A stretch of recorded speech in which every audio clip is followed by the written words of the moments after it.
गोलमड घराण्या घरी अहो आनंद लोटला छोटासा प्याराचा नन्हूला अहो बाळ जन्मला दोन्ही मामांच्या घरी अहो आनंद लोटला बारशाचा सोहळा साजरा केला चंदनाचा पाळणा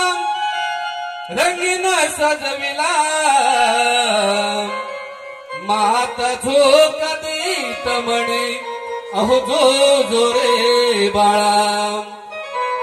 माता झोक देत म्हणे जो